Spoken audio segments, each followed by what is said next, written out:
तो यह वर्णन करते हैं कि भगवान ने कहा, जो अव्यक्त अक्षर की उपासना करते हैं तो उस अक्षर को प्राप्त होने वाले साधक योगी वो मेरे को प्राप्त होते हैं, उनका लौटना नहीं होता। ऐसा वो परम पद है। अक्षर जो मूर्धा से प्राणों को त्याग करते हैं, यानी सुषुम्ना नाम की नाड़ी से जो प्राणों को त्याग करते हैं, ओमकार की उपासना करते हैं, ऐसे व्यक्ति मेरे लोक को प्राप्त होते हैं, अर्थात मुझको प्राप्त होते हैं, उनका लौटना नहीं होता। और अन्य मार्गों से जो जाते हैं, अन्य छिद्रों के द्वारा जो प्राणों को त्याग करते हैं, उनका लौटना हो जाता है। तो जितने भी भूत हैं वो सारे मुझ अधिष्ठान रूप परमात्मा में कल्पित हैं। इस प्रकार से वर्णन किया। अब वो जिस मार्ग दो का कहते हैं, किस मार्ग से होकर के व्यक्ति मेरे लोक को प्राप्त होता है। जो मेरे लोक को प्राप्त हो जाने के पश्चात फिर उसका लौट नहीं होता है। तो मार्ग कौन से, किस काल में जाते हैं, कौन सा काल है, कौन सा मार्ग है। तो वर्णन कर दिया कि अग्निर् ज्योति ही रहा शुक्ल षण्मास उत्तरायणम तत्र प्रयाता गच्छन्ति ब्रह्म ब्रह्म विदो जनः। कि अग्नि शब्द से अग्नि के अभिमानी देवता, अग्नि मार्ग यानी अग्नि के अभिमानी देवता हैं। अच्छा, पाठ नहीं किया, चलो पाठ कर लेते हैं। अग्निर्ज्योतिरः शुक्लः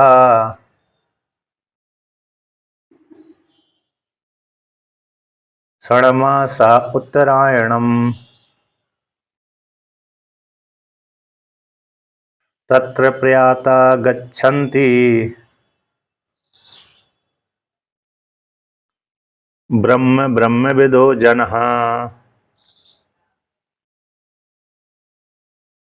तो यहाँ पर वर्णन किया है कि अग्नि, अग्नि यानी दिन का अभिमानी देवता। अग्नि और ज्योति शब्द दोनों ही हैं। अग्नि भी ज्योति का वाचक है, ज्योति भी ज्योति का वाचक है।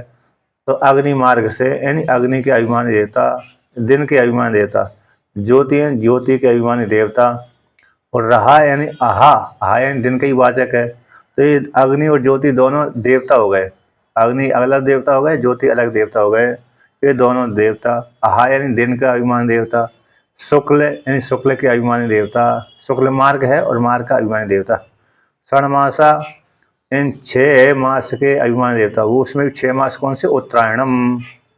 ऐसे मार्ग से मर करके जो जाने वाला, 2 मार्ग हैं। एक नंबर टिप्पणी में आया है, काल अभिमानी देवता उपलक्षित मार्ग में। काल के जो अभिमानी है यानी समय, काल यानी समय, जो वर्तमान काल चल रहा है उसमें भी जो दिन है, दिन वाला काल, रात्रि वाला काल। तो या तो दिन को मरेगा या रात को मरता है व्यक्ति, है ना। सायकाल वो भी सूर्य अस्त से लेकर के सूर्य उदय पर्यंत तक एक ही हो गया। वो सूर्य उदय से लेकर सूर्य अस्त तक एक हो गया। तो काल के अभिमानी देवता से उपलक्षित मार्ग, उस मार्ग से, मार्ग में भी वो देवता लेके जाएंगे। स्वतंत्र जैसे हम पैदल चल जाते हैं, किसी एक देश से दूसरे देश को गंतव्य जब करते हैं तो कहीं कहीं साधन से जाते हैं, कहीं कहीं पैदल चले जाते हैं। तो यहाँ पर ऐसा नहीं है, यहाँ पर तो पैदल नहीं जाना पड़ता। किसी न किसी देवता के द्वारा ऊपर के लोकों में जाता है, तो देवता के द्वारा ही वो मार्ग से जाता है, विमान पर बैठ करके जाता है। यमराज जी के लोक में भी जाएगा व्यक्ति तो वहाँ पर तो दोनों प्रकार से हैं। विमान पर भी बैठ के चला जाता है और पैदल भी जाना पड़ती है, लेकिन लेके जाएंगे वो। यमराज जी के दूत तो पापी व्यक्ति को घसीटते हुए लेके जाते हैं, और जो पुण्यात्मा है तो उसको विमान पर बैठा करके लेके जाते हैं।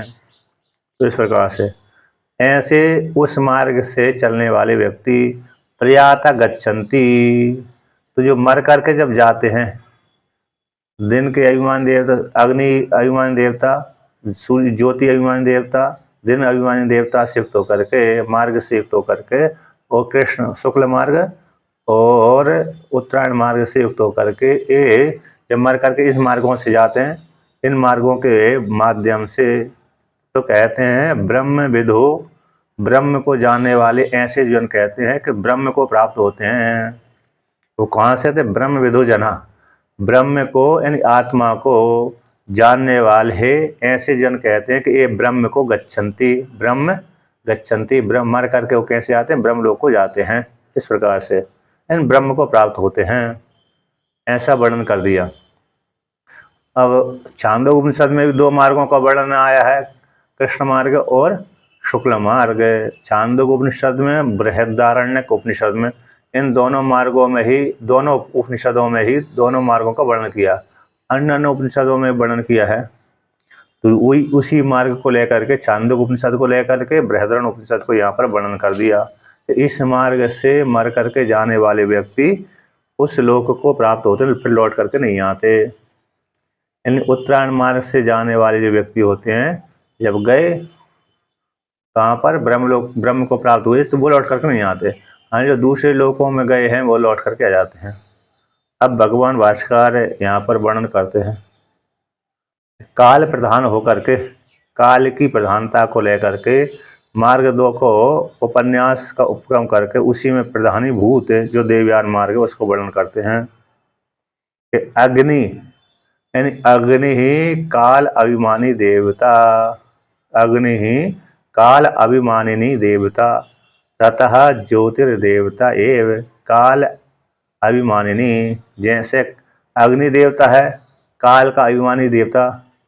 अब देवता शब्द स्त्रीलिंगवाचक है, इसी हेतु से काल अभिमानिनी हो गया।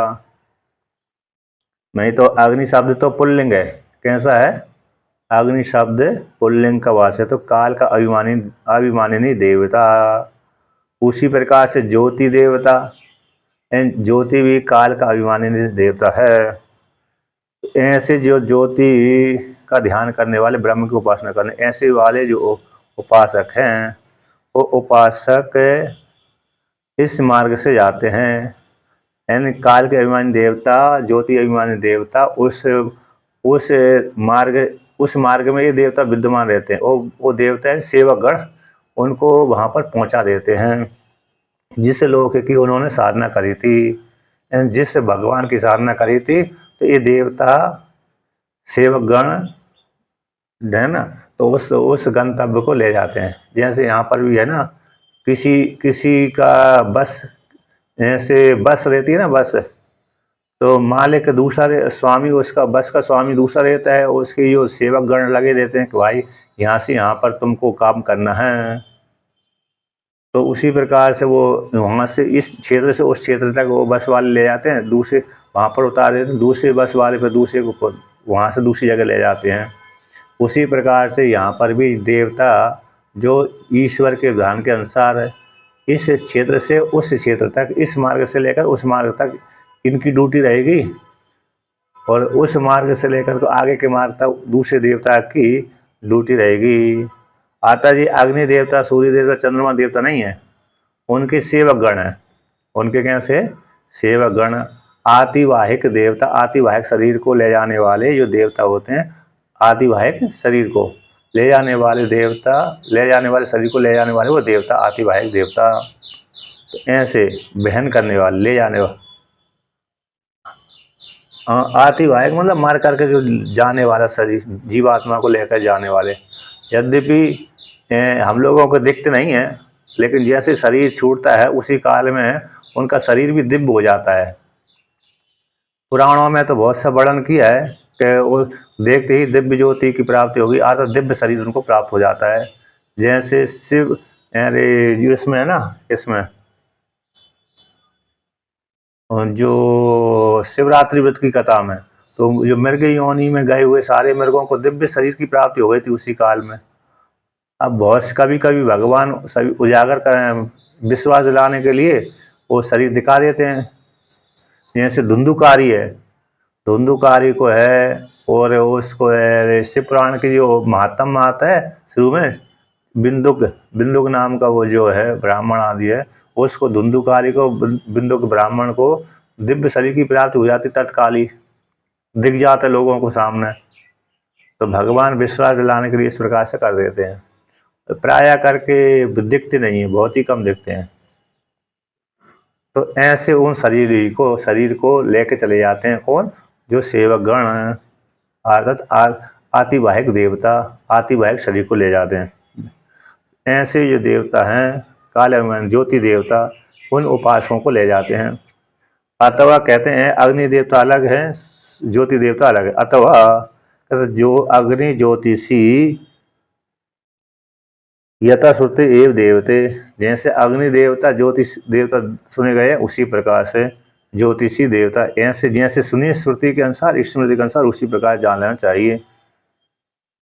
ये दोनों देवता ही हैं, अग्नि देवता ज्योतिषी देवता। यानी अग्नि देवता ही हो गए। अग्नि देवता भी बहन करते हैं, हवन सामग्री पहुंचाते हैं, लेकिन प्राय करके काल के अभिमानी देवता ही होते हैं। काल अभिमानी देवता, मार्ग के अभिमानी देवता। अब आप कहते हैं भूयसाम तू निर्देशो, पुनः बहुत का निर्देश किया जाता है। तो ऐसे उत्तरायण शुक्ल अग्नि देवता, ज्योति देवता, आहा देवता, तो एक देवता अकेले नहीं पहुंचाता, बहुत से देवता पहुंचाते रहते हैं। यानी उस मार्ग में रहने वाले देवता एक गंतव्य से दूसरे गंतव्य को पहुंचा देते हैं। भूयसाम तू निर्देशो, बहुत का निर्देश किया गया है। जिस काल में मर करके जाते हैं, जिस काल में मर करके भी योगी जाते हैं, जिस काल मरेंगे और जिस मार्ग से जाएंगे, उस मार्ग से जाने वाले व्यक्ति लौट करके नहीं आते। तम कालम बक्ष्यामि, तम कालम बक्ष्यामि, तो कहते हैं उस काल को मैं कहूँगा। अब यहाँ पर कहते हैं तो जैसे बहुत से देवता होते हैं, तो कई प्रकार के होते हैं, जिसकी ज़्यादा प्रधानता हो जाती है उसी को बोल देते हैं। उत्तरायण मार्ग के अलग देवता होते हैं, दक्षिणायन मार्ग के अलग देवता होते हैं। उत्तरायण मार्ग के देवता अलग होते हैं, दक्षिणायन मार्ग के देवता अलग होते हैं। तो उसी प्रकार से जिनकी ज़्यादा संख्या होती है उन्हीं का ज़्यादा नाम ले लेते हैं। जैसे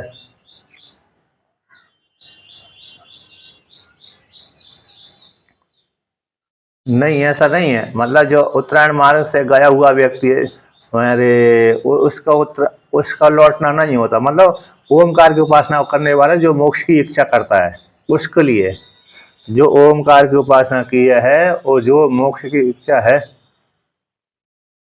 नहीं, यद्यपि जाएगा 6-6 महीने वाले मार्ग के अभिमानी देवता के द्वारा ही, लेकिन वो प्रतीक्षा नहीं करेगा, जाएगा ही। वो उपासक है तो उस लोक में जाएगा उपासना के बल के प्रभाव से, लेकिन देवता वही लेके जाएंगे। उत्तरायण मार्ग के अभिमानी देवता ही लेके जाएंगे उसको। 6 महीने वाले जो अभिमानी देवता होते हैं ना, लेकिन उस उतने नहीं, उत्तरायण में मरने पर मुक्त नहीं होते। ये तो वो लगे ही रहते हैं, प्रतिदिन लगे रहते हैं। जब व्यक्ति मरेगा, दिन में मरे चाहे रात्रि मरे, चाहे उत्तरायण में मरे चाहे दक्षिणायन में मरे, उपासना के बल के अनुसार उसको वही देवता प्राप्त होंगे। जैसे हमने ट्रेन में टिकट कटाया ना, जिसने एसी में कटाया वो एसी में जाएगा, जिसका जनरल में कटाया जनरल में जाएगा, चाहे वो दिन में जाए हैं। गंतव्य एक ही रहेगा, लेकिन उसको बैठने की सुविधा अलग अलग रहेगी, क्योंकि उसने टिकट उसी प्रकार कमाया है। चाहे दिन में जा,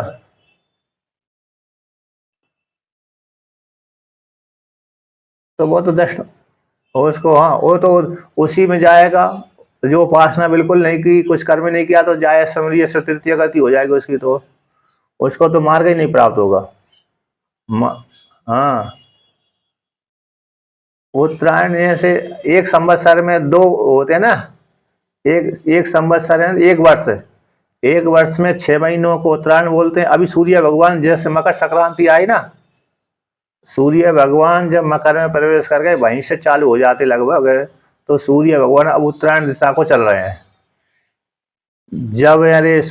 जब सूर्य भगवान, सारे देवता सो जाते हैं, जब विजयदशमी आ जाती है ना, विजयदशमी दशहरा, इसके पश्चात भगवान सूर्य दक्षिणायन को चालू हो जाते हैं वहां से। तो 6 महीना सूर्य भगवान उत्तरायण में चलते हैं, 6 महीना भगवान सूर्य दक्षिणायन में चलते हैं।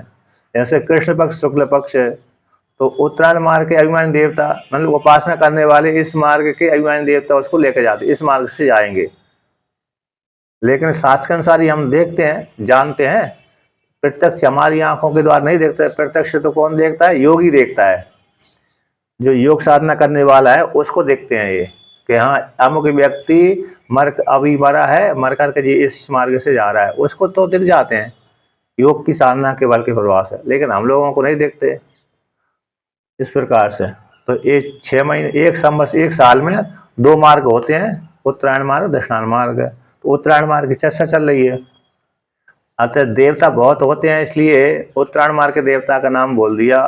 तो दक्षिणायन मार्ग के देवता भी होते हैं, जिसमें जिस देवता की बहुलता होती है उसी के नाम बोल देते हैं। जैसे दूसरा दृष्टांत है, छत्रिणो यान्ति, छाता वाले जा रहे हैं। तो बहुत से व्यक्ति बिना छाता वाले भी जाते हैं, लेकिन समूह को लेकर के बिना छाते वाले को भी उन्हीं के साथ गिन देते हैं कि छाते वाले जा रहे हैं, छत्रिणो यान्ति।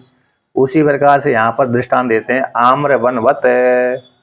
जैसे बहुत जंगल है, तो जंगल में आम्र के भी वृक्ष लगे हुए हैं, जामुन के भी वृक्ष लगे हैं, अमरूद के भी वृक्ष लगे हैं, लेकिन अधिक मात्रा में किसके लगे हुए? आम्र के, यानी आम के। आम्र मतलब आम।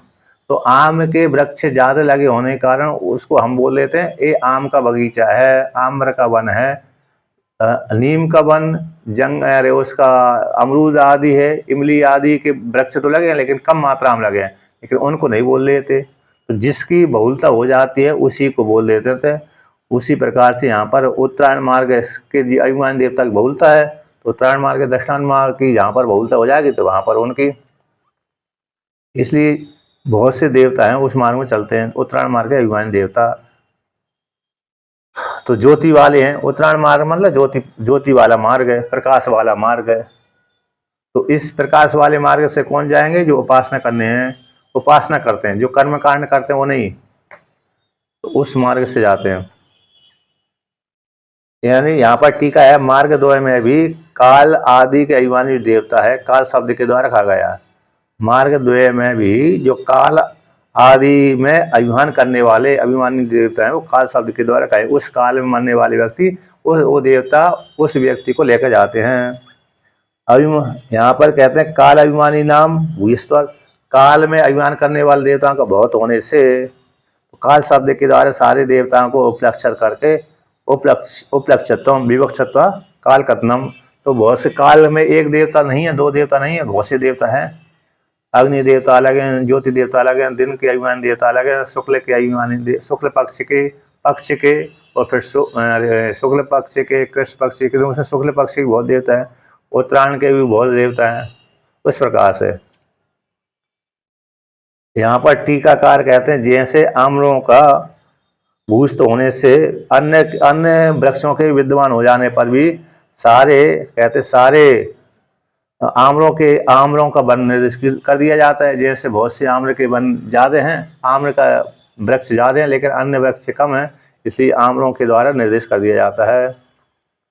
अब उसी को और कहते हैं,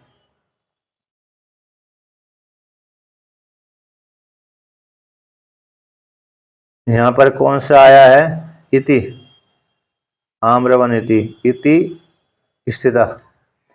अब कहते हैं, यथा दृष्टांत देते हैं, तथा उसी प्रकार से अहा देवता, अहा, अहा देवता यानी अहा, अहा शब्द आया ना, अहा देवता यानी अहा शुक्ल, शुक्ल पक्ष देवता, षणमासा उत्तरायणम तत्रापि देवता एव मार्गभूता इति स्थितो अन्यत्र न्याय।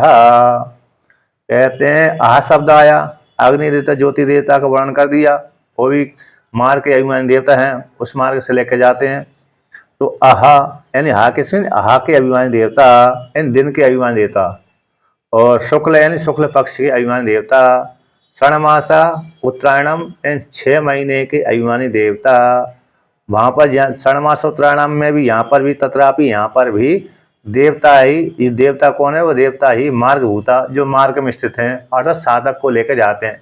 सूर्य भगवान साक्षात उसको नहीं लेके जाते, लेकिन सूर्य भगवान के लोक में आने के लिए सूर्य भगवान ने व्यवस्था करके रखी, मेरे लोक में आएंगे तो मेरे सेवक गण उनको लेकर जाएंगे।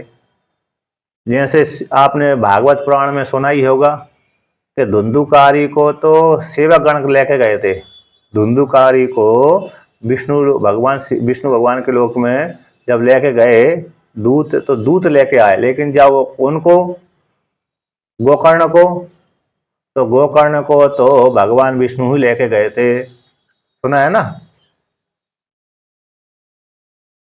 हाँ, वहां पर कभी कभी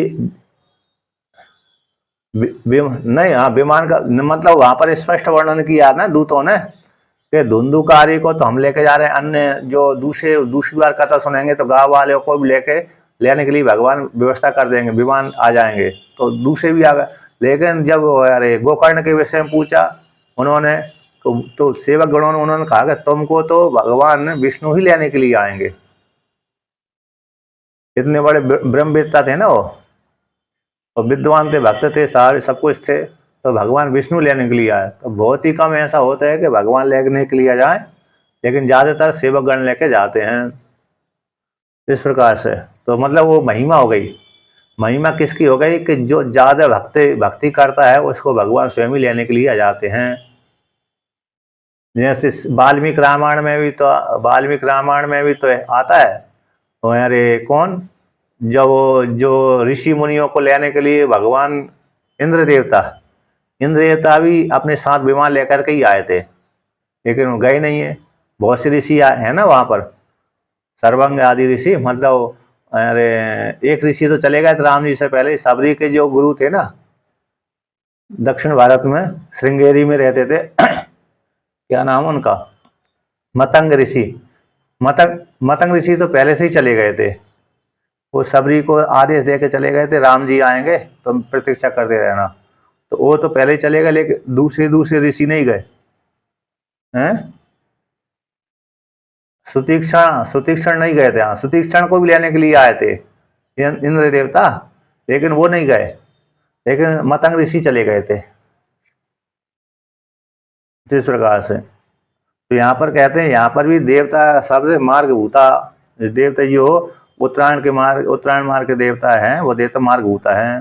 तो इति इसे तो यहाँ पर कहते हैं मार्ग चिन्ह नाम। अरे मार्ग देवता क्यों ले जाते भाई, मार्ग के चिन्ह हो उसी मार्ग से चले जाएंगे। ठीक काम कहा नानो, मार्ग चिन्ह नाम भोग भू अरे भोग भूमि नाम, मार्ग चिन्ह अथवा भोग की भूमियों का तत्त शब्दों के द्वारा उपादान संभव हो जाने पर, काशी के लिए मार्ग जा रहा है, ये हरिद्वार के लिए मार्ग जा रहा है, ये मथुरा नगरी के लिए जा रहा है, ये उज्जैन नगरी के लिए जा रहा है। अब मार्ग का चिन्ह बढ़ गया, उसी उसी मार्ग से हम चले जाएंगे।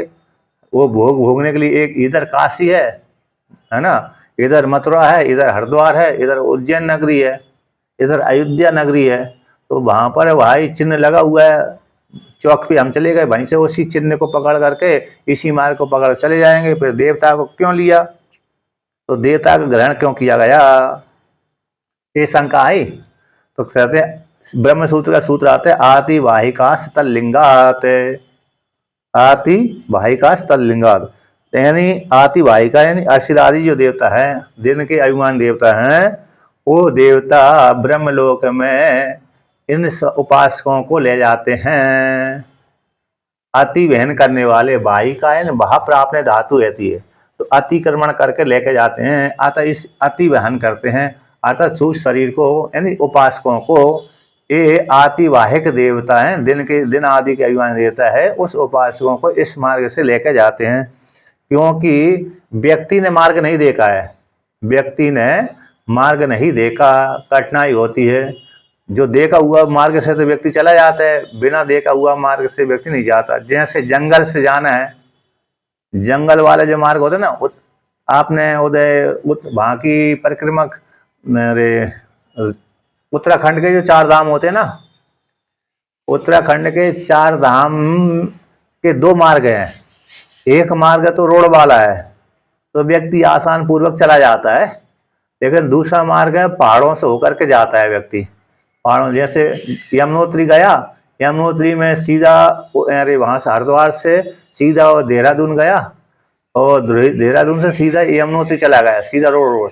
जब वहां से पुनः लौट करके गंगोत्री जाता है तो रास्ते में रास्ता कट जाता है मार्ग बीच में, तो पहाड़ों से होकर के जाते हैं। तो वो मार्ग यदि किसी ने नहीं देखा है तो दूसरे के साथ साथ जाना पड़ती है, कहीं भटक गए तो भटकती रहती है। उसी प्रकार से गंगोत्री के बाद फिर लौट करके जब केदारनाथ जाते हैं तो बीच में से रास्ता कट हो जाता है, जंगलों से होकर के जाता है, पहाड़ों से होकर के, जंगलों से होकर के। तो फिर व्यक्ति को वहां पर यदि संगाति नहीं मिला है तो मुश्किल हो जाती है, कहीं शेर भी रहते हैं, भालू भी रहते हैं वहां पर, और भटक गए तो खाने पीने का लाले पड़ जाते हैं। गए कि नहीं गए कभी जाना, चार धाम की पैदल यात्रा करना, है ना। अच्छा है। ए- जंगल वाली, हाँ मैंने यात्रा की ना, इसलिए तो बोल रहा था। वो तो एक महीने में हो जाती है, एक महीने में गए, चारों धाम की यात्रा पैदल पैदल हो जाती, खाने पीने की सारी व्यवस्था रहती है, तो बढ़िया, और क्या, आनंद लीजिए, है कि नहीं।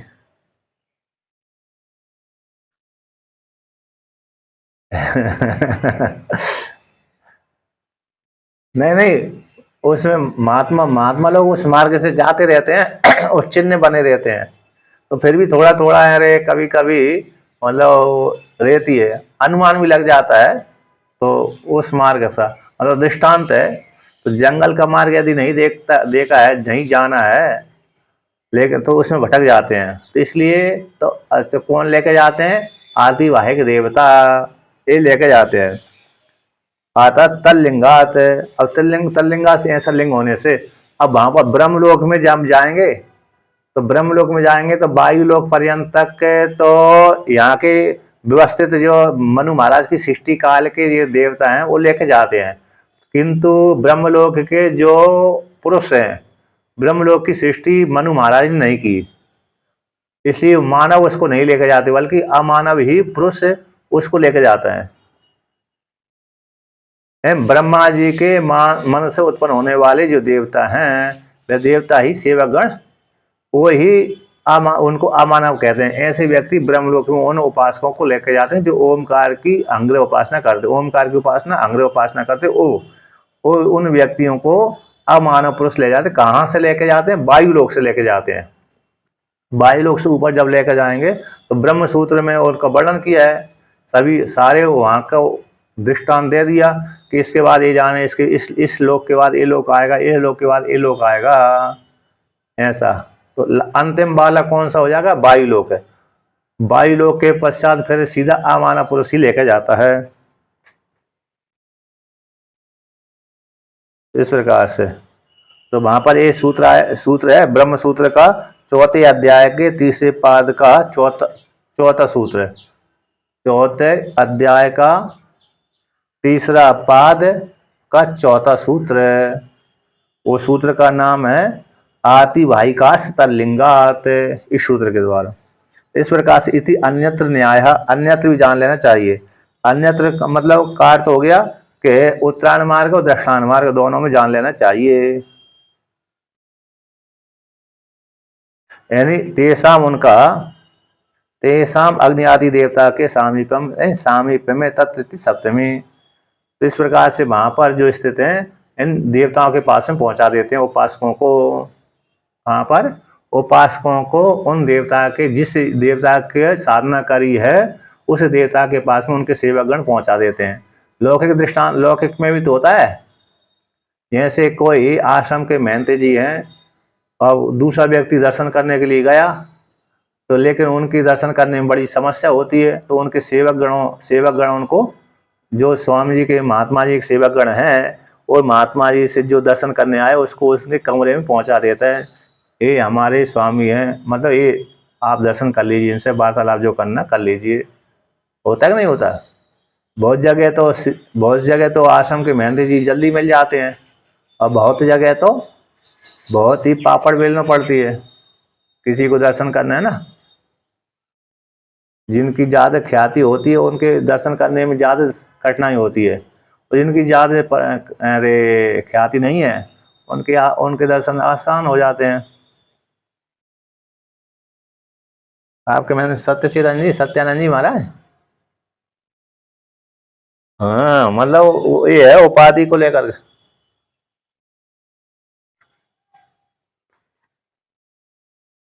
हाँ, तो यही दृष्टांत हो गया, दृष्टांत दाष्टान्त हो गया। अब देखिए आगे कहते हैं, तत्र तत्र तस्मिन् मार्गे प्रयातः मृता गच्छन्ति ब्रह्म ब्रह्म विदो ब्रह्म उपासन परः जनः। उस मार्ग में जो मर करके गए हैं उपासक है, अंग्र उपासना करने वाले उपासक हैं, मर करके जो जाते हैं, तो ऐसे जाते हैं तो किसको प्राप्त होते हैं? ब्रह्म विदो एवं ब्रह्म उपासन पराजना, ब्रह्म की उपासना में रत रहने वाले ऐसे जन ब्रह्म को गच्छन्ति, ब्रह्म लोक को प्राप्त हो जाते हैं। यानी अहंग्रह उपासना, अहंग्रह उपासना अभेद चिंतनम, अहंग्रह उपासना का अर्थ होता है हमको ही मानना, भेद चिंतन नहीं करते। प्रकृति के तो गुण हो जाता है और उपास्य प्रधान हो जाता है। तो ऐसी अहंग्रह उपासना करने वाले व्यक्ति उस ब्रह्म को प्राप्त हो जाते हैं। लेकिन उनकी मुक्ति कैसे हो? क्रम मुक्ति होगी। अहंग्रह उपासना करने वाले की मुक्ति कैसी होती है? क्रम मुक्ति होती है। यहाँ पर टीका में आया है कि ब्रह्म यानी कार्य उपाधिकम, ब्रह्म शब्द से यहाँ पर दोनों लिया गया है। ब्रह्म शब्द यानी कार्य उपाधिकम अथवा परम ब्रह्म परंपराया मुक्ति आलम्बनम अतः एव क्रमेण इति उक्तम। तो ब्रह्म की उपासना करने वाले जो ब्रह्मवेत्ता हैं ब्रह्म को प्राप्त होते हैं। तो ये पहले सगुण ब्रह्म को प्राप्त होंगे तो फिर बाद में निर्गुण परमात्मा को प्राप्त हो जाएंगे। लेकिन ये मुक्ति तो प्राप्त करें क्रम से करेंगे। तो बहुत से व्यक्ति की इच्छा होती है ना कि भाई हम पहले भोग भोगेंगे उस लोक में जाकर के फिर बाद में मुक्त हो जाएंगे। होती है कि नहीं होती? बहुत से की होती है, बहुत से की नहीं होती, लेकिन बहुत सौ की होती है। जिनको भोगों की आदत पड़ी हुई है और मुक्ति की भी आदत है, मुक्ति की भी इच्छा है और भोगों की इच्छा है, तो कहते हैं पहले हम भोग भोगेंगे फिर बाद में मुक्त होंगे। यानी उपासना तो करेंगे, तो उपासना में भी उनके एक पक्ष रहता है भोग का, एक पक्ष रहता है मुक्ति का। तो ऐसे व्यक्ति क्रम से मुक्ति को प्राप्त करते हैं। यद्यपि ओमकार की उपासना कर रहे हैं, अहंग्रह उपासना कर रहे हैं, लेकिन पहले वो लोकांतर सगुण ब्रह्म की उपासना करने के कारण, निर्गुण और सगुण दोनों की उपासना करने के कारण पहले कार्य ब्रह्म यानी ब्रह्म लोक है, हिरण्यगर लोग जाएंगे, वहां पर भोग भोगेंगे, अब बाद में महाप्रलय के काल में मुक्त हो जाएंगे वो। तो दोनों की क्रम से मुक्ति को प्राप्त होंगे। इसलिए कह दिया टीका में पर ब्रह्म को अथवा कार्य ब्रह्म को यानी अपर ब्रह्म को परंपरा से मुक्ति आलम्बनम, क्रम से मुक्ति होगी। निर्गुणम अप्रपंचम ब्रह्म आस्मीति विद्या वाले का विविच्छिन्नति। यहाँ पर कहते हैं ब्रह्म की उपासना परम, जो ज्ञान के द्वारा मुक्त होंगे वो उनका तो उत्क्रमण होगा नहीं, किंतु जो अरे उपासना के द्वारा मुक्ति होती है वो क्रम से मुक्ति होती है। तो वर्णन कर क्रमेण इति बाक्षेसा, क्रमेण इति बाक्षेसा यानी क्रम से मुक्ति होगी। सगुण ब्रह्म निर्गुण की उपासना कर, लेकिन बाद निर्गुण की उपासना करने पर भी लेकिन इनको मन में थोड़ी कहीं मन में वासना रही होगी अथवा पूरी निष्ठा नहीं बन पाई, तो एक क्रम से मुक्ति के भागी होते हैं, लेकिन प्राप्त होंगे निर्गुण परमात्मा को ही।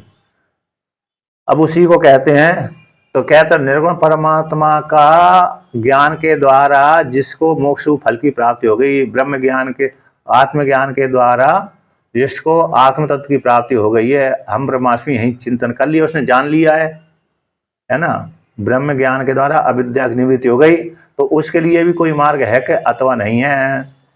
ब्रह्म वेत्ता के लिए, उपासना करने वाले के लिए तो दो मार्ग वर्णन कर दिया, एक उत्तरायण मार्ग, एक दक्षिणायन मार्ग है।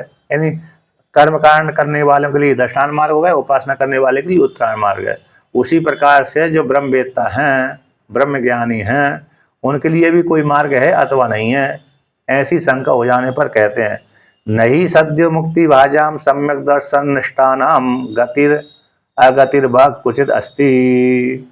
कहते सद्यो मुक्ति भाजाम अर्थात ब्रह्म ज्ञान के द्वारा जिनकी अविद्या निवृत्त हो गई है, इन सम्यक दर्शन, ब्रह्म ज्ञान कौन होगा? सम्यक दर्शन निष्ठा, सम्यक दर्शन की निष्ठा जिनके हृदय में बैठ गई, अर्थात मैं ब्रह्म ही हूँ, मुझसे भिन्न कोई दूसरा ब्रह्म नहीं है, मुझ में और जितना भी जगत प्रपंच दिख रहा है उसमें कोई भेद नहीं है, जितने भी जीव दिख रहे हैं, जीव जगत दिख रहा है उसमें भी कोई भेद नहीं है, सब कुछ एक ब्रह्म है। ऐसी निष्ठा जिसकी हो गई है, चाहे वो स्त्री हो चाहे वो पुरुष हो, ऐसी सम्यक दर्शन की निष्ठा करने वाले, सेवन करने वाले, वो जो ब्रह्मवेत्ता हैं, ब्रह्मवेत्ता चाहे ब्रह्म विदुषी का हो चाहे ब्रह्मवेत्ता का हो, तो ऐसी उन साधकों, उन ज्ञानियों की, उन ज्ञानियों की गति अथवा अगति कुछ नहीं, उसकी ना तो गति होती है ना अगति होती है, ना उनको जाना होता ना आना होता है। क्यों नहीं होता भाई? अर्थात निर्गुण परमात्मा को जिन्होंने अपरोक्ष साक्षात्कार रूप से जान लिया है, चाहे वो स्त्री हो चाहे वो पुरुष हो, कोई भी हो, तो उनकी गति अगति क्यों नहीं होती? तो उसके लिए कहते न तस्य प्राण उत्क्रामंती इति श्रुते है, उस व्यक्ति के तो हृदय से प्राण निकलते ही नहीं है, क्या मरता भी नहीं है, कि मरण संज्ञा तो शरीर की होती है, और जिसका मरण संज्ञा शरीर की होती है और जिसके अरे प्रारब्ध भोग होने के लिए उसी के प्राण उत्क्रमण करते हैं, इसका प्रारब्ध भी समाप्त हो जाता है, भोग भी समाप्त हो जाते हैं और कुछ व्यापक हो जाता है। जैसे घट के फूट जाने पर आकाश में ही घट के भीतर का आकाश लीन हो जाता है, उसी प्रकार से इसके 5 ज्ञानेंद्रिय, 5 कर्मेंद्रिय, अंतःकरण और 5 प्राण, ये सारे आत्मा में ही लीन हो जाते हैं। किसमें लीन हो जाते हैं? आत्मा में, इसलिए उसके प्राण उत्क्रमण करते ही नहीं है। इसलिए ब्रह्मवेत्ता की गति अगति कुछ भी नहीं होती, उसके लिए मार्ग है ही नहीं है, ब्रह्मवेत्ता का कोई मार्ग नहीं है, ठीक है ना।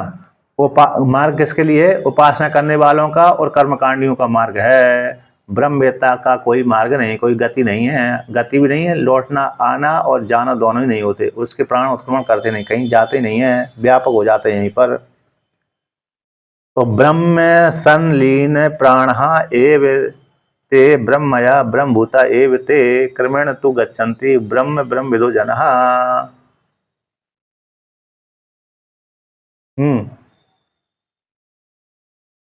हाँ, वो ब्रह्म ब्रह्म में ही लीन हो जाता है। ब्रह्मवेत्ता का जो सूक्ष्म शरीर है ब्रह्म में ही लीन हो जाता है, ठीक है ना। ब्रह्म में उसके सारे, क्योंकि उसका को फिर मूल बचता ही नहीं है, मूल गति है ही नहीं है। और स्थूल शरीर तो स्थूल में मिल जाएगा, स्थूल तो स्थूल में, सूक्ष्म सूक्ष्म शरीर भी वहां पर आया है, वर्णन आया कि उसका सूक्ष्म शरीर भी किसमें? ब्रह्म में लीन हो जाता है, आत्मा में ही लीन हो जाता है। इस प्रकार से वैसे कोई बनता ही नहीं। फिर जैसे सांख्य दर्शन में आता है, तो सांख्य दर्शन में तो कहते हैं जो स्थूल शरीर प्राप्त हो, सूक्ष्म शरीर प्राप्त हो गया था, अपने कारण में लीन हो जाता है। महातत्व जो 3 गुण वाली माया है उसमें लीन हो जाता है, फिर उसका दोबारा का संयोग की प्राप्ति नहीं होती। और यहाँ पर वेदांत में आ जाता है कि मूल परमा उसके प्राण उत्क्रमण नहीं करते तो कहाँ जाएंगे भाई? प्राण उत्क्रमण नहीं करेंगे तो कार्य में हो जाए तो परमात्मा में लीन हो जाते हैं। जो प्राण तो उत्पन्न नहीं किए, तो प्राण उत्क्रमण नहीं किया, अविद्या नष्ट हो गई, अविद्या अज्ञान निवृत्त हो गई, तो सूक्ष्म शरीर कहाँ जाएगा? तो परमात्मा में लीन हो जाता है, ठीक है ना। परमात्मा वो माया कल्पित थी, तो कल्पित होगी तो अब जीव का अज्ञान अविद्या जीव संज्ञा हुई थी, जीव संज्ञा समाप्त हो गई, तो जो लिंग शरीर था वो भी परमात्मा में लीन हो जाता है। यानी कल्पित था, इसलिए वो लिंग शरीर भी तो कल्पित था, मिथ्या हो गया, सिद्ध हो गया, ठीक है ना। तो उस परमात्मा मूल कारण में लीन हो जाता है, इन कल्पित रूप से था। अब कहते ब्रह्म संलीन प्राण, ब्रह्म संलीन प्राण एव ते ब्रह्मया, तो ब्रह्म में लीन हो गए हैं प्राण जिनके, ते वे ब्रह्मया ब्रह्मभूता, ब्रह्मभूत एव ते ब्रह्मभूत ही हैं, ब्रह्मभूत होते ही ते क्रमेण तु गच्छन्ति, किंतु जो उपासक हो गए हैं, उपासक हैं, वो क्रम से मुक्ति को भागी होते हैं। ब्रह्म विदो जन, ब्रह्म की उपासना करने वाले जो उपासक हैं ऐसा जन कहते हैं। और तब वो ब्रह्म को क्रम से प्राप्त होते हैं। निर्गुण परम पहले सगुण परमात्मा को प्राप्त होंगे, फिर बाद में निर्गुण परमात्मा को प्राप्त होंगे, इस प्रकार से जान लेना चाहिए, ठीक है ना।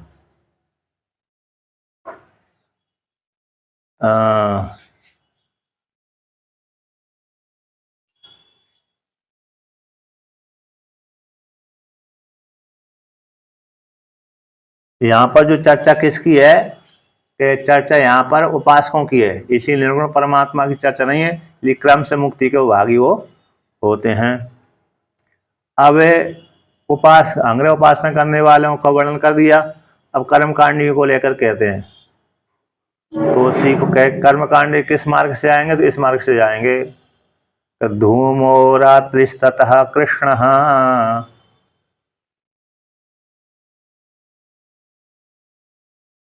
क्षणमासा उदक्षिणायनम,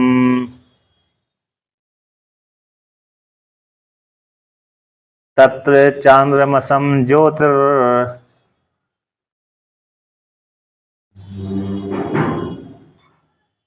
योगी प्राप्त निवर्तते।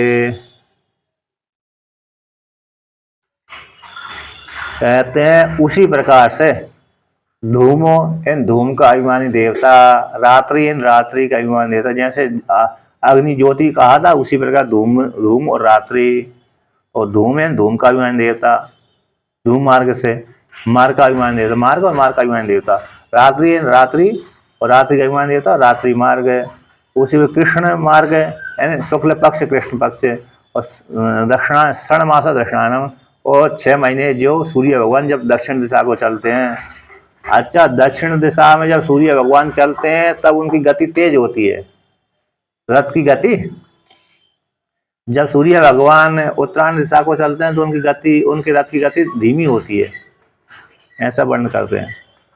इन ठंडी जल्दी व्यतीत हो जाती है, गर्मी देर में व्यतीत होती है, इस प्रकार से। तो 6 महीने दक्षिण दिशा के उनके अभिमानी देवता, इस प्रकार से वो क्रम इस मार्ग से जाते हैं। तत्र इस मार्ग में गए हुए चांद्रमस कहाँ किस लोक को प्राप्त होते हैं? एक चांद्रमसम ज्योति, चंद्रमा में होने वाले इन चंद्रलोक को, ऐसा लोक में रहने वाले उस लोक में जाते हैं, इन स्वर्ग लोक में जाते हैं, पितृलोक में जाते हैं। कोई पितृलोक भी बोल देते हैं, कोई स्वर्ग लोक बोल देते हैं, कोई चंद्रमा लोक है। तो चांद्रमसम ज्योति को प्राप्त होते कौन? योगी कर्मी प्राप्त निवर्तते, उस चांद्रमसम लोक को, चांद्रमसम ज्योति रूप लोक को प्राप्त हो गए, अर्थात स्वर्ग लोक को, अर्थात पितृलोक को। कर्मकांडी के लिए स्वर्ग लोक पितृलोक है, ये लोग प्राप्त होते हैं, ठीक है ना। और मतलब व्याहृतियों के माध्यम से करते हैं भूर्भुवः स्वहा। तो भू व्याहृति या पृथ्वी लोक का वाचक हो गई, भुभा अंतरिक्ष लोक का वाचक हो गई, और स्वहा स्वर्ग लोक का वाचक हो गई। उसी में जो स्वर्ग लोक शब्द कहते हैं से स्वास्थ्य व्याहृति के माध्यम स्वर्ग लोक आ जाएगा, उसमें देवलोक भी आ जाता, इस लोक मतलब कौन आ जाएगा? पितृलोक भी आ जाएगा, पितर कहते हैं, है ना। उसी में यमलोक के आसपास लोक है पितृलोक, तो इस प्रकार के पितृलोक को प्राप्त हो जाते हैं, उसी को चंद्रमा लोक कहते हैं। क्या कहते हैं? चंद्रमा लोक। तो चंद्रमसम ज्योति को प्राप्त होकर के, चंद्रमा लोक को प्राप्त होकर के वो योगी कर्मकांडी निवर्तनते लौट करके जाते हैं।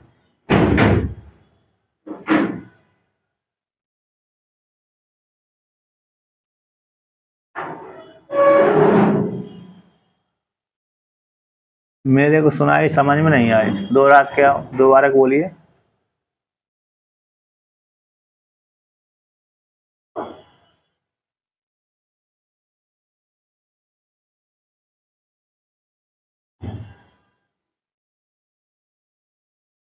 हाँ, मतलब ये वो तो देवता कर्मकांडी को है, मतलब बोल दिया होगा, सूख जाता होगा, और इसलिए महिमा कहने कि पितरों के लिए जल दान करते रहना चाहिए, जल दान के लिए। वो सूख भी जाता है, उसमें भी क्या कौन सी ठीक है। जैसे राजस्थान में अरे जल सूख जाता है गर्मी के भीषण दिनों में, जल तो सूखता ही रहता है, नीचे नीचे बहता रहता है। तो एक स्थान में सूख जाता है जल्दी, और जहाँ पर तलहटी है वहाँ पर भरा रहता है। तो मतलब उसका तात्पर्य ये है कि आप पितृ संबंधी कार्य करिए, जिससे आपके पितर प्रसन्न हो, पितर प्रसन्न हो जाएंगे तो फिर अरे आपको आशीर्वाद देते रहेंगे। तो ये हो गया। तो यहाँ मतलब स्व शब्द से स्वर्ग लोग भी आ जाते हैं, पितृलोक भी आ जाते हैं, चंद्रमा लोग भी आ जाता है। तो ऐसे लोग को गया हुआ व्यक्ति लौट करके आता है। अब भगवान भास्कर व्याख्यान करते हैं, धूमो रात्रि, इन धूम शब्द से किसको लेना है? रात्रि शब्द से किसको लेना है? तो धूम अभिमानिनी देवता, रात्रि यानी रात्रि अभिमानी देवता, ये दोनों अलग अलग देवता। तथा उसी प्रकार से इस देवता को प्राप्त हो जाते हैं, चाहे वो दिन को मरे चाहे रात्रि को मरे। व्यक्ति जो कर्मकांडी रहेगा, ऐसा व्यक्ति चाहे दिन को मर जाए चाहे रात्रि को मर जाए, लेकिन कर्मकांडी है तो दिन को मरने पर भी उसको कौन पकड़ लेता है? रात्रि का अभिमान देवता पकड़ लेता है कि भाई तुम हमारे अधिकारी हो, हमारे लोक में चलोगे। उसी प्रकार से जो उपासक होता है वो रात्रि को मर जाने पर भी उसको ले जाने वाले कौन है? दिन के अभिमान देवता जाते हैं। वो वहाँ पर अरे उनमें योग्यता रहती है, हमारे लोक का अधिकारी, हमारे लोक का अधिकारी जल्दी पकड़ लेते हैं। आपने बाजार में गए ना, वो बिटारते रहते हैं कौन? जो अरे वाहन वाले, इसमें चलो, इसमें चलो, इसमें चलो, इसमें चलो, बोल देंगे नहीं बोलते? हाँ, हाँ,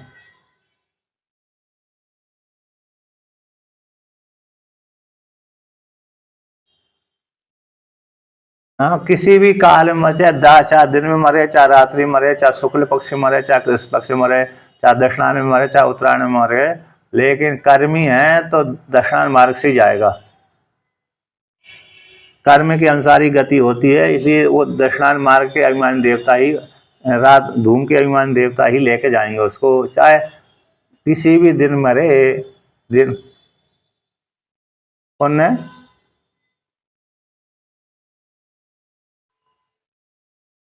हाँ, हाँ, मतलब यही है कि अरे दिन में मरो, चाहे रात में मरो, चाहे शुक्ल पक्ष में मरो, चाहे कृष्ण पक्ष में। अच्छा, दूसरी बात है कि भाई भीष्मता माँ, तो वो भीष्मता माँ ने तो दशनान की प्रतीक्षा करी, तो उनको धूम मार्ग को नहीं मानना चाहिए व्यक्ति को, है ना? दशनान मार्ग को नहीं मानना चाहिए उन्होंने, जबकि उन्होंने प्रतीक्षा करी कि हम तो उत्तरायण मार्ग में मरेंगे, कि वहां पर उन्होंने प्रतीक्षा दशनान मार्ग के लिए नहीं करी। वहां पर भीष्मता माँ ने दक्षिणायन मार्ग में मैं शरीर छोड़ूंगा इसके लिए प्रतीक्षा नहीं करी, बल्कि उन्होंने प्रतीक्षा किसके लिए की थी? उन्होंने अपने पिताजी के वरदान को सिद्ध करने के लिए इतने दिनों तक शरीर को रखा। मृत्यु मृत्यु जीव के हाथ में नहीं है। मृत्यु किसके हाथ में है? ईश्वर के हाथ में रहती है, कब इसको मरना है, कब इसको नहीं मरना है। यमराज महाराज जिसके ऊपर पासा फेंक दे। अच्छा, मेरी आवाज स्पष्ट सुनाई पड़ रही है, लेकिन आपकी नहीं आ रही, इनकी। तो मृत्यु, हाँ आपकी आ रही है। तो मृत्यु जीव के कर्म के अनुसार होती है। जीव उस मृत्यु, हाँ, कर्म के अनुसार, हाँ, कर्म के अनुसार है। और व्यक्ति आत्महत्या तो कर सकता है, आत्महत्या के लिए जीव स्वतंत्र है, लेकिन साधारण में सामान्य मृत्यु है वो उसके कर्म के अनुसार ही होगी। इसलिए चाहे वो दिन को मरे, चाहे रात को, चाहे शुक्ल पक्ष में, चाहे कृष्ण पक्ष में। हम जन्म ही परमात्मा की इच्छा से, हम चाहें कि हम हमारा कल जन्म हो जाए, हम नहीं कर सकते ना, तो वो प्रक्रिया से गुजरना पड़ती है उसको। तो ईश्वर के विधान के अनुसार ही होता है जन्म।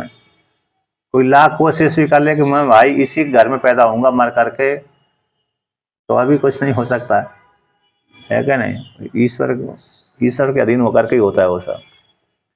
अब देखिए यहाँ पर कहते हैं, मतलब वहां पर भीष्मता माँ के विषय में भी प्रश्न उठाया, ब्रह्म सूत्र में निर्णय आता है कि दक्षिणायन मार्ग में नहीं मरना चाहिए, उत्तरायण मार्ग में मरना चाहिए, क्योंकि भीष्मता माँ ने दक्षिणायन मार्ग को नहीं चुना, उत्तरायण मार्ग को चुना। तो वहां पर भगवान भास्कर ने सिद्ध किया है कि वो अपने पिताजी के वरदान को सिद्ध करने के लिए उन्होंने ऐसा किया, अपने पिताजी के वरदान को सिद्ध करने के लिए कहा। देखो पिताजी का वरदान ऐसा वैसा नहीं होता, उनका भी जो उन्होंने जो दिया, पिता ने वरदान दिया, वो भी सिद्ध सत्य होता है। तो अपने पिताजी के वरदान को सिद्ध करने के लिए उन्होंने इतने महीने तक, एक डेढ़ महीना और बचा था ना उत्तरायण का, उतने देर दिनों तक उन्होंने सरसैया पर बचा रहे। इस प्रकार से शुक्ल पक्ष में यद्यपि त्याग आता, लेकिन पुराणों में ऐसा आता है कि जैसे सरसैया पे वो गिरने लगे ना, गिर गए, उसी काल में गंगा जी ने ऋषियों को भेज दिया, और ऋषियों को भेज दिया। ऋषियों से कहा कि अभी जाओ पुत्र मेरा प्राणों को त्याग ना करे, जाकर कहो रोको, कभी दक्षिणायन चल रहे हैं, उत्तरायण में शरीर छोड़ना। ऐसा गंगा जी ने ऋषियों को बुला करके सीधा भेज दिया था उनके पास में। तो ऋषि, सारे ऋषि वहाँ पर गए भीष्मपिता माँ के पास में, कहा कि अभी हे भीष्मपिता माँ, अभी दशांत चल रहा है, अभी तुम शरीर का त्याग मत करना, ऐसा वहाँ पर पुराण में आता है। तो वहाँ पर भगवान भास्कर ने निर्णय तो यही दिया है कि उन्होंने अपने पिताजी के वरदान को सिद्ध करने के लिए इतने काल तक रखा, क्योंकि इच्छा मृत्यु का वरदान था उनको, इसलिए तो सिद्ध भी करना था भाई, नहीं तो हमारे पिता का वरदान किस काम का था जब तुमने सिद्ध कराया नहीं। तो विश्वास दिलाने के लिए उन्होंने ऐसा किया।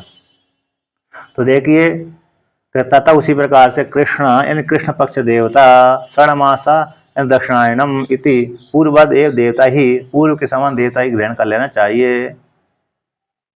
तत्र चांद्र उनके इस प्रकार से तत्र सप्तमी पूर्व के समान सामीप्य से इष्टादि। तो यहाँ पर कौन से व्यक्ति उस लोक में जाएंगे कि दत्त पूर्त इष्ट, है ना, यज्ञ करने वाले, दत्त पूर्त कर्म करने वाले वे दुष्टान मार्ग से जाते हैं। तो चांद्रमसी भवम चांद्रमसम ज्योति फलम इष्टम आदिकारी, इष्टाधिकारी योगी कर्मी प्राप्त भुक्ता तत्क्षयात निवर्तते पुनः, के चंद्रमा में होने वाले यानी चांद्रमसम ज्योति, चंद्रमा लोक में रहने वाले उस लोक में जाते हैं, इन फल को भोग करते हैं। इष्टादि जो यज्ञ आदि जिन्होंने किए, यज्ञ आदि कर्म करने वाले, दत्त पूर्त कर्म करने वाले, आदि शब्द से यहाँ पर पूर्त दत्त ग्रहण किया गया है। टीकाकार कहते हैं आदि शब्द से दत्त पूर्त, जो मार्ग बनाते हैं, अच्छा रोड, अरे मकान बनाकर, विश्राम स्थल बना देना, मंदिर बनाने के लिए धन दे देते हैं, धर्मशाला बनाने के लिए धन दे देते हैं, अब तो बनाकर छोड़ दिया समाज के लिए, कुआं बना देते हैं, बावड़ी बना देते हैं, उसमें पशु पक्षी जल पान करते रहते हैं, वृक्ष लगा दिए, पौधे लगा दिए, वृक्ष को लगाने वाले को ही पुण्य मिलता है, कुआं बना करके सभी को पानी जल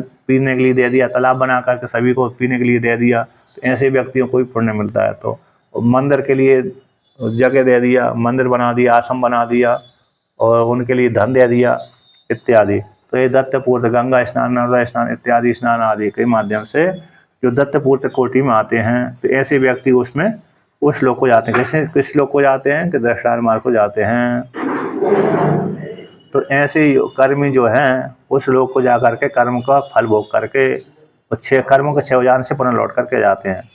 कहते अत्य है अनुशयवान, कहते हैं जिन्होंने कर्म किया, कर्म का फल भोग लिया, उसके नाश हो जाने पर पुनः लौट करके आ जाते हैं। आरोह अवरोह के द्वारा अभ्यास वासना पुनः शब्द संसार से अनादित्य सूचते, कि बार बार यहाँ पर कहते हैं पुनः शब्द है आरोहण अवरोहण करना, जाना और आरोहण जाना, अवरोहण लौटना। इस अभ्यासवासी पुनः शब्द के द्वारा संसार का अनादि सिद्ध किया गया है कि संसार कैसा अनादि है। इस प्रकार से तो आते रहते हैं, जाते रहते हैं। कर्मकांडी व्यक्ति ऊपर यहाँ पर कर्म करते हैं, कर्म करके फल भोगते हैं, या कर्म करके फिर मर करके उस लोक में जाएंगे, वहाँ पर पुण्यों का फल भोगेंगे, पुण्यों का फल भोग करके पुनः लौट करके इस लोक में आ जाते हैं। इस प्रकार से वर्णन किया, ठीक है ना। अब आगे का पार्ट कल करते हैं।